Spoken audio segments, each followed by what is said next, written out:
Today's episode is called Don't Be an A.S.K. That's an acronym. Don't be an ask. Right, Lyman? Take it away. Let me say don't be an ask, okay? Not the other one, but as she said, A.S.K., don't be an ask. What we're talking about are those individuals that are always seeking knowledge. That's what ASK stands for, always seeking knowledge, but never executing. Give you an example, and you ever had this happen, maybe when you were in Hollywood or maybe it was a concierge, where someone would come up to you and say, hey, can I pick your brain? Can you give me 2 minutes? And of course, we want to help people. And so you say, sure, no problem. But we're thinking 2 minutes, and that 2 minutes turns into 20 minutes. And they're asking you a litany of questions. You give them advice, only for a week or two later, they come back and say, I know you told me to do X, Y, Z, but I didn't have time, and now the situation is worse. Unleash your potential with MetaMindstream, disrupting possibilities. Dive into the fusion of positive neuroscience and business strategies with Anne Scotland and Dr. Lyman Montgomery. Break free from limiting beliefs, expand extraordinary lives, and boost business profitability.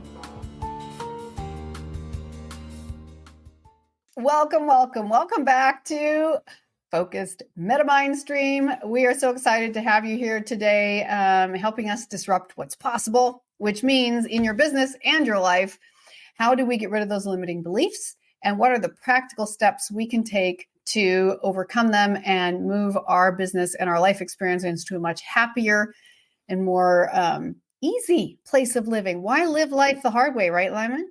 Absolutely, yes.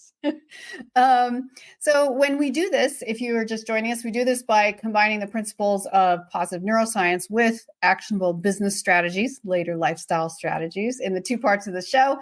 First half is business. The second half is about lifestyle. We have a lot of fun there. If you are just viewing with us for the first time, please like, subscribe, and share this link with someone who would enjoy the show. We would super appreciate that. So what we do here is we basically have a candid and provocative conversation. We talk about meta mindset, what that means, about its influence in your daily life. We explore some taboo topics that are sometimes like, what? Nobody talks about this, but we're not afraid to. And offering those insights for achieving financial stability and less stress. So we're really excited to share this day with you. And today's episode is called Don't Be an A.S.K. That's an acronym. Don't be an ask. Right, Lyman? Take it away. Let me say don't be an ask, okay? Not the other one, but as she said, A.S.K., don't be an ask. What we're talking about are those individuals that are always seeking knowledge. That's what ASK stands for, always seeking knowledge, but never executing.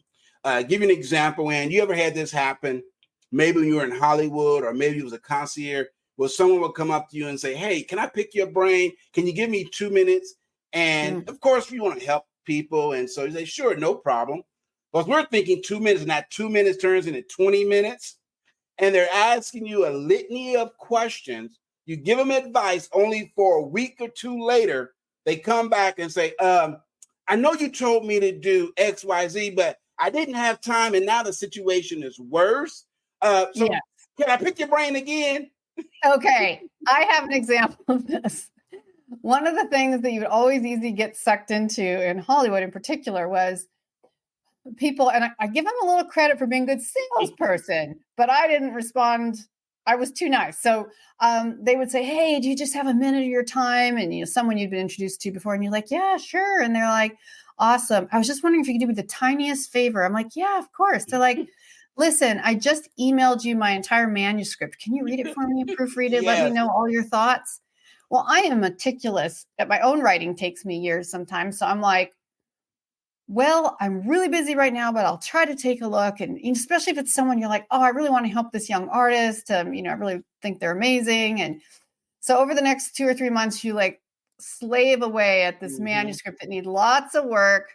And you're like, okay, here it is. And then they're like, oh, thanks. I really appreciate that. But yeah, we decided not to make it. And you're just like, complete waste of time. Yeah.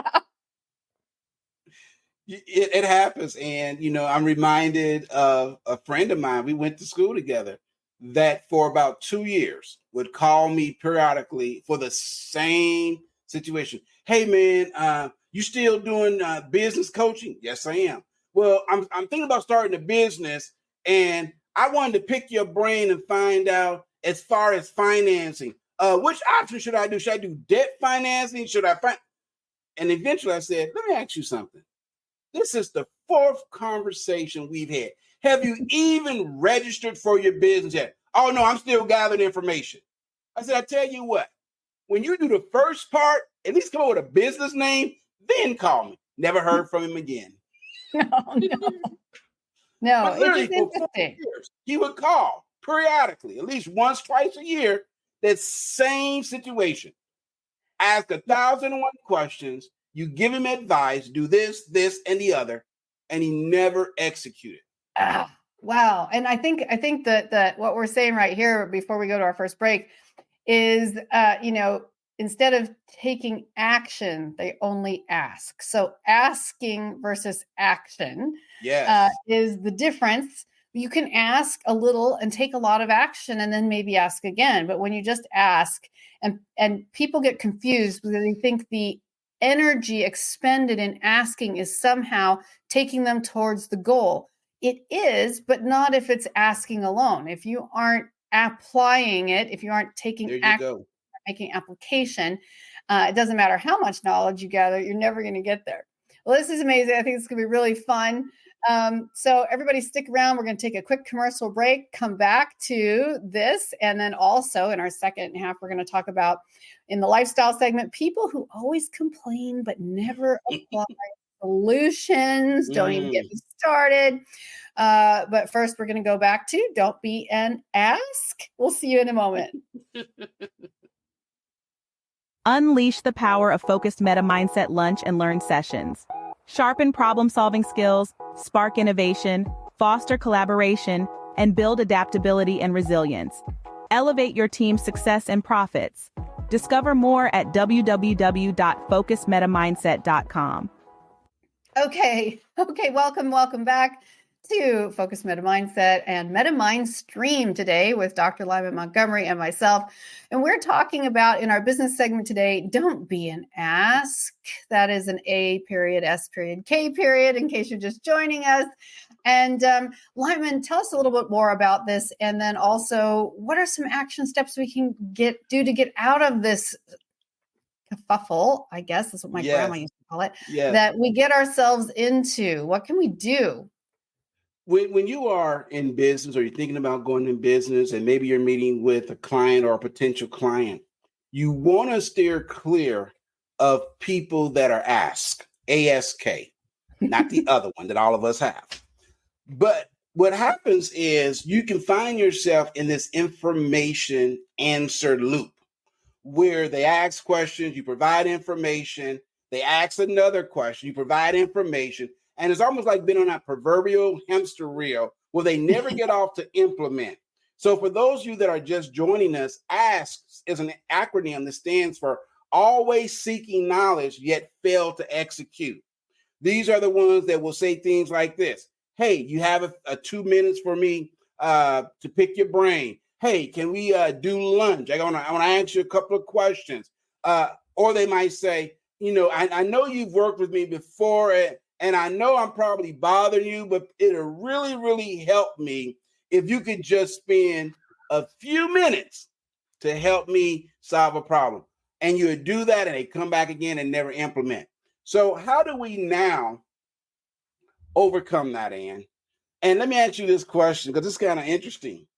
Have you ever been in a situation, Ann, where someone has called you and said, I know you've helped me in the past, and I still want to be a client of yours, but I just got a couple of more questions before I sign up?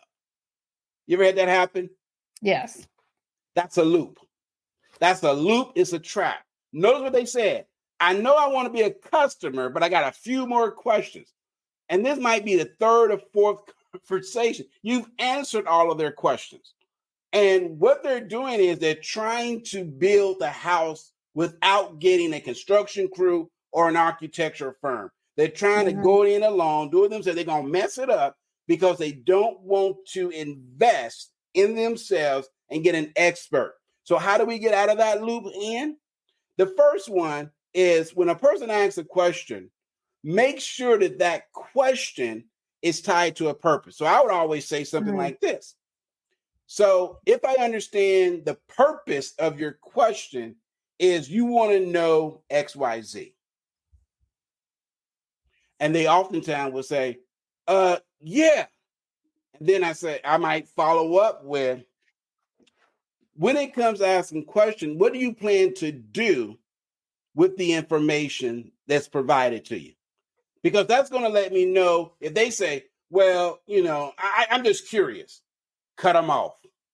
If you get answers like, well, I just want to know for curiosity or for knowledge sake. You ever had that one happen? Oh, I'm just curious. Well, no, I have had that happen, and it's like, oh my God. And over time you start getting to the point where you're like, okay, this is a waste of time. And you start learning these steps that you're sharing right now. And one of the little tools I do, which is, the purpose of asking, is I answer their question with a question. There you go. Because I'm going to put the burden on them, not me. Mm-hmm. I'm going to put the question with the question. I'm happy to be helpful, and I will be. But instead of letting them kind of goad you through a meaningless conversation, it's like, ask them a question. You can make a sale out of it. Absolutely. Yeah. That is great. The second point of the 3-point is, number one, make sure that they're learning with the purpose. So they're asking because they really want to learn, and there's a purpose for it. The second is focus them. Are they focused? Or are they scattered? Are they like squirrels all over the place? If a person is like a squirrel in their conversation, you have to bring them into focus, to your point, by asking a question. So you mentioned 5 different things. What are you willing to work on first? So you not only focus them, but you help them set a clear path or prioritize, rather than there's 5 questions and 5 sub questions to the 5 questions. So before you know it, you've spent 25 minutes and have answered 50 questions when they start out saying only need 2 minutes of your time. The third part is, do they have an accountability system? I got to go back to the squirrel, though. I got to go back to the squirrel here. So would you remember that video that went around YouTube a few years ago? It was about a golden retriever and a squirrel. And of course, it had the narration over the top of what the golden retriever is thinking in his brain. He's looking at this, he's looking at his toy, he's looking at that. He's like, and then he literally goes, like, his entire body goes like this because he sees a squirrel. And the question, it's really funny if you can find it to watch it. But so in our house, whenever someone is easily distractible and is not staying on target, when they're not staying focused, we say, squirrel, squirrel. There you go. So anyway, that's fun to use in my house. No, it is. That's absolutely funny. I'm sorry, I'm cracking myself up because I see that image. You'll enjoy it. I promise. Conversations are like that. People, you talk to them and they're all over the place, and you have to refocus them by asking a question, to your point earlier. And the third part of that is asking, so what do you plan to do with this, and who's going to hold you accountable? That's probably the most important question, the accountability piece. Because let's face it, if I'm going to take time away from business to spend time with someone, I want to know, number one, the purpose or the intent behind it. Are they focused? Do they have a clear path to where they need to go or would like to go? And then I want to know, so who's going to hold you accountable for making sure it's done? Oftentimes, leads to a nice sale. They say, I really don't have. That's probably the biggest problem. Well, that's why you need a coach, and we can help you. When you partner with us, we serve as that accountability partner to keep you on task, to make sure you stay focused and not be like that rock wilder or retriever, I think you said, running around chasing squirrels all over the country. And it's so true. Yeah. Well, and I want to touch on accountability here, because you're just bringing it up again, which is, the kind of accountability that we use. So when we're working with our clients, as you know, accountability is a friendly, fun experience 95% of the time. We don't want to be taskmasters. We don't want to be, we're just like, give us bookends, check in, let's touch base with you. Let's go over the checklist. Every time we talk, like, how are we constantly keeping you moving towards your goal, not static? Most people set goals and stay static. I'm like, don't stay static. Yeah. You got to keep moving. And then every now and then, maybe 5% of the time you get to someone where it's like they're being incredibly stubborn and not taking action. And you're like, you're paying me really good money to give you answers to take your business to exactly where you want it, but you won't do anything. So we're going to get, then you come up with that tiny little 5% of sort of tough love.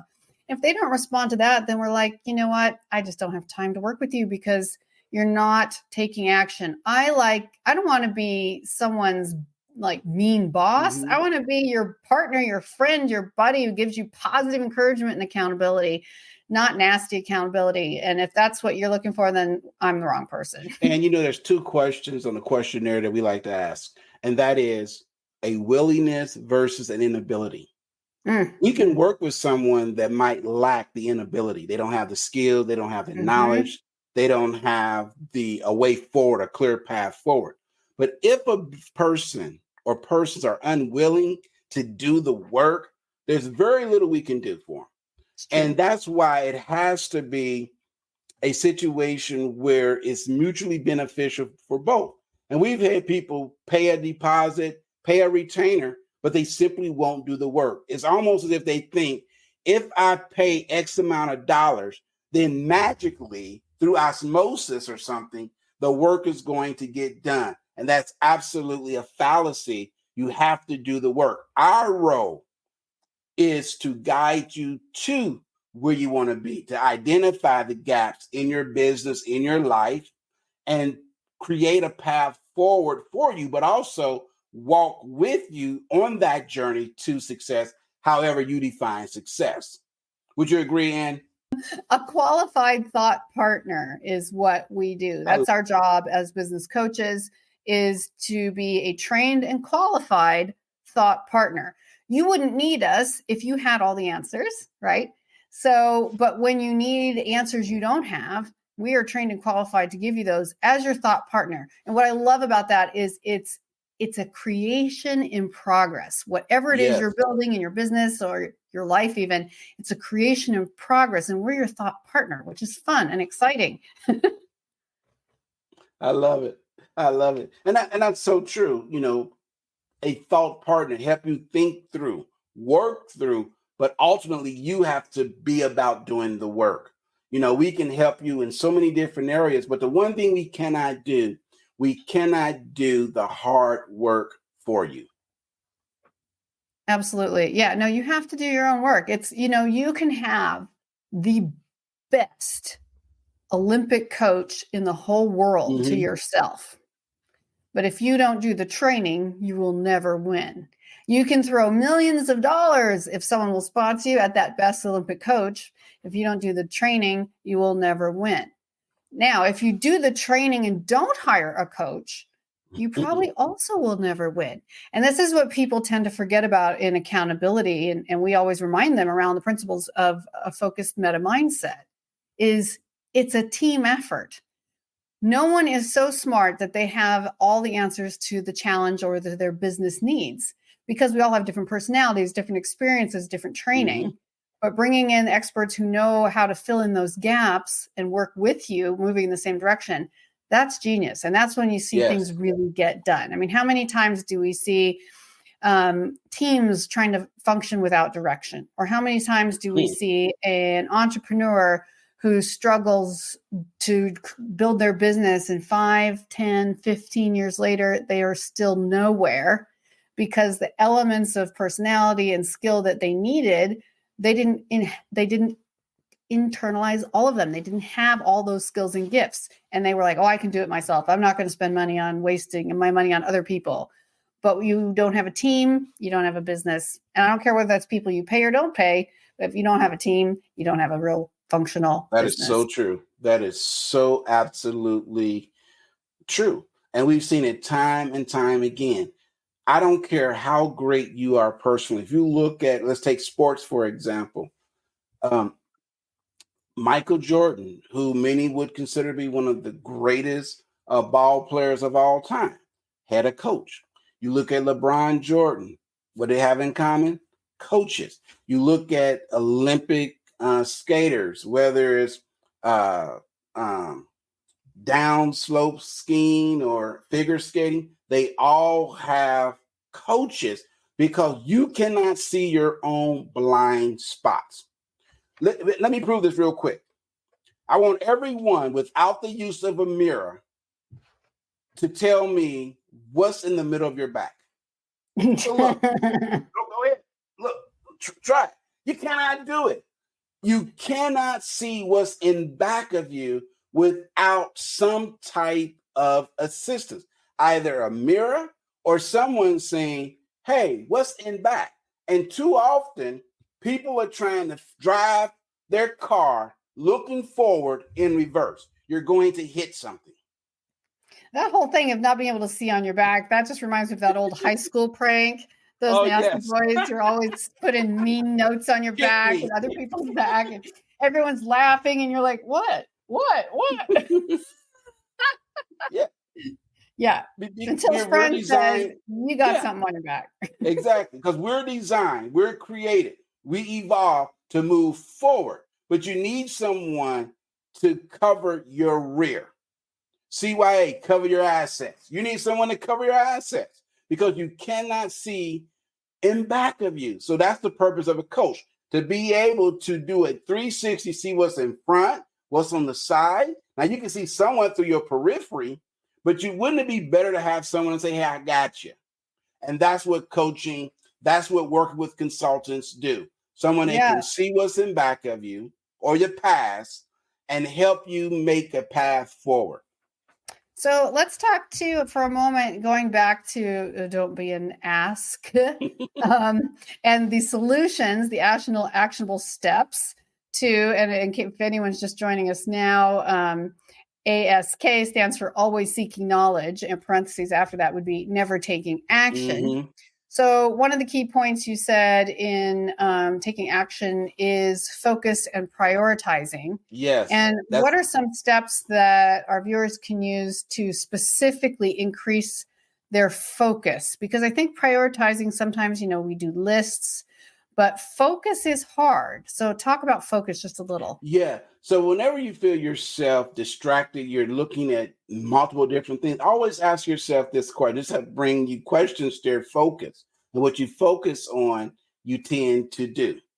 For example, if I'm distracted or I have 3 or 4 different ideas, how do I narrow that down to the one singular idea? By asking a question similar to this. What is in alignment with what I hold to be true? Mm-hmm. That question right there eliminates probably 2/3 of them. This one, it doesn't feel right. This one, there's something about it. But which of these is in alignment with what I hold to be true? And that's going to help you narrow it down. There's other things, but just asking that simple question will at least help narrow your opportunities and bring things closer into focus. Because remember, we've said this many, many times on this show, it's not always agreement, but it is about alignment. As an example. Absolutely. No, I think that's so important. And that's, as you said, we mentioned that so many times. It is such a key element in the principles of a focused meta mindset. Because when you're not in agreement, but you're in alignment, you can still have motion, is how I see it, because you can work side by side in the same direction.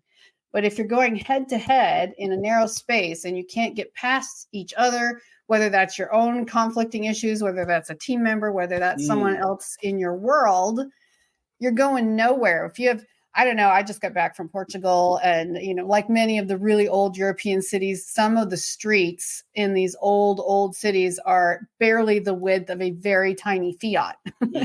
And so there's been more than once that I've basically gotten stuck by, taking the wrong turn, ending up in one of these tiny streets. Like people's front doors, like literally they can't open their door if your car is there. That's how narrow it is. And so we have fireworks going off, which is I even better. see. I'm like, what? No, those were the sparks from my mirrors. I think that was what was happening. Anyway, and then here comes a car the other way. Someone with a trailer who's really annoyed and wants to just make their delivery, and you didn't know it was one-way street, et cetera, et cetera. Where are you going? Absolutely nowhere. So this is why we get deadlocked when confrontation and when we are trying to always be in agreement. We get deadlocked because the only way to get out of this being stuck is one person has to admit or take a defeating position and back away. It's fine. I'll back away. Or if you both back away, then you're like, you both come back in, right? It's like, it's my turn. I was being nice. But instead, it's like, no, let's find a street that works. Let's go in alignment. We can have 2 lanes. We can go side by side. And when we're side by side, we can both achieve our goal. Yeah. And that's such an important concept to understand in your meta mindset, and how the ways it can change your life are endless. Yeah. It's like, for example, real quick, and then we got a break coming up. It's almost like saying, I got this great big SUV trying to go through this narrow truck. We're heading the same direction. What if I park my SUV and we share a ride? Because your car is smaller and can navigate these narrow streets, rather than I'm trying to force my way this great big SUV that's going to tear up some stuff or injure myself or get stuck. Yeah. And then unable to even get out of the vehicle. And so sometimes it's about, you know what? We're heading the same direction. It's okay. I'm going to park my idea here, and I'm going to join with Ann, get in her vehicle, because her vehicle will get us there quicker and safer than me being beholden to my great, big, grandiose idea. And it's still about being in alignment, because even if I get in your car or vice versa, we're still both facing forward and we're next to each other. We're still in alignment going this way, as opposed to having to be in agreement. It's a fine line, and people will always argue with that example, but it's such a powerful principle.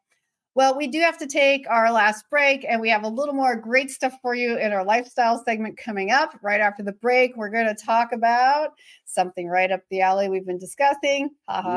People who always complain but never apply solutions. Stay tuned. We'll be right back. Unleash the power of strategic neuroscience with Focused Meta Mindset Inc. Boost your decision-making, sales, sustainable growth, and customer engagement. Scan the QR code now for an exclusive consultation.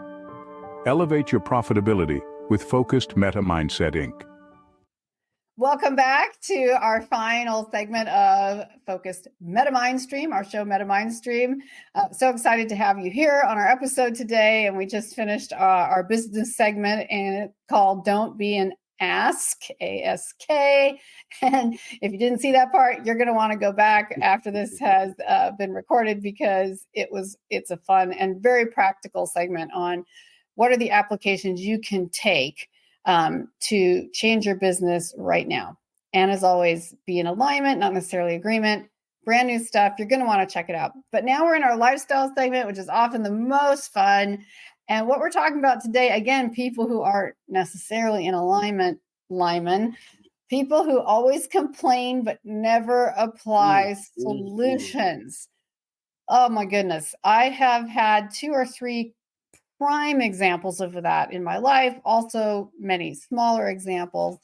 But in lifestyle, since we're talking about life now, there's been a couple friendships that I've had to, I'll call truncate, not terminate, but limit, because I'm a sensitive person. I'm an intuitive person. I reflect people's energy, and I would hang out with someone who I'd known since childhood.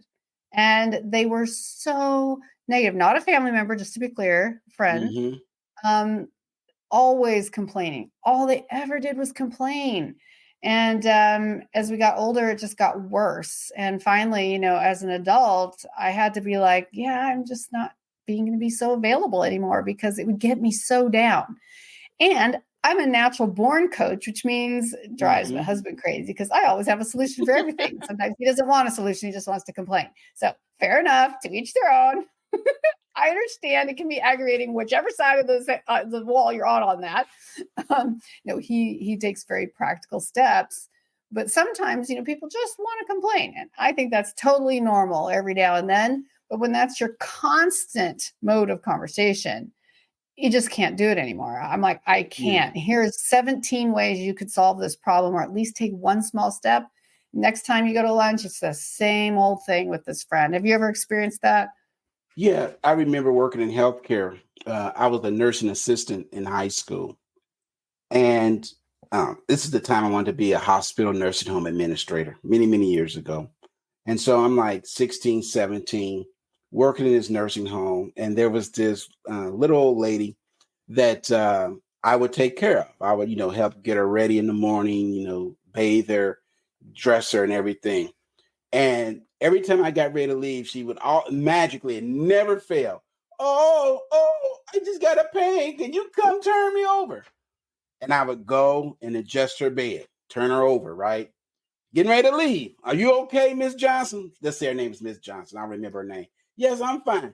So later, can you come back and just sit with me? What's wrong, Miss Johnson? Oh, I don't know. I just feel. And what she really wanted was attention. And so what I realized is sometimes people complain because that's the only way they can get attention. Mm-hmm. Absolutely. I think so, because, I think it can become a rut and a habit. And obviously some people fall into it more naturally with their personality type. I have this one friend who love this friend, have known them my whole life. I'm not going to not be their friend, but they are very entertaining and they are a teller of tall tales. Have you ever met the teller of tall tales? Yep. I don't know if that's your uncle or whatever. Liars. In this case, yeah. And they're like always the center of the party. Everybody loves them. And I'm out there listening and I've known them for too long, right? Because I'm like, yeah, sure you did. Oh my God. Yes. Oh my gosh. How could anyone believe you when people are around like this? Like it's sort of like that addiction, being a complainer, being a negative, especially with complaining. You get addicted, as you were saying, to being the center of attention. And maybe their life is boring. Maybe they don't think they're naturally interesting. Maybe they grew up in a family of complainers, which in one case, in my experience, was true of that person. And I felt bad for them. But that didn't mean that they didn't pull me down every time I was around them, because I was like, I just can't do it anymore. So the good news is becoming aware of, complaining as a habitual complaining, but never applying solutions is a step in the right direction. That is correct. That attention-seeking behavior, going back to family dynamics, and sometimes it can be the only way I was recognized was either I got in trouble or I created these tall tales. Now, in the business world, we call those misstatements of the fact. Now, from where I come from, you just flat out lying. You just telling a tall lie. Black, white, pink, yellow is still a lie because it's untruth. But we like to dress it up. I always say, if you have a child, for example, that tells a lot of tall tales, that might be an indication this person being an author or into film, where they creating these stories. And I remember as a child, I had a friend the same way, and that would create these stories that were so believable that people would walk around and say, "Oh, did you hear what so-and-so did? He blah, blah, blah." And someone say, "That never happened. He just made that up." But he told the story with such conviction and was animated that it had all of us duped into thinking this person was telling us the truth. Absolutely. Well, and I've stepped on a few tails by accident in that, including my own, because I'll be like, "No, he didn't. I went to school with him." And they're like, "No, they said he went to school he lived in New York City when he went to high school." I'm like, "I have pictures of us in high school in California.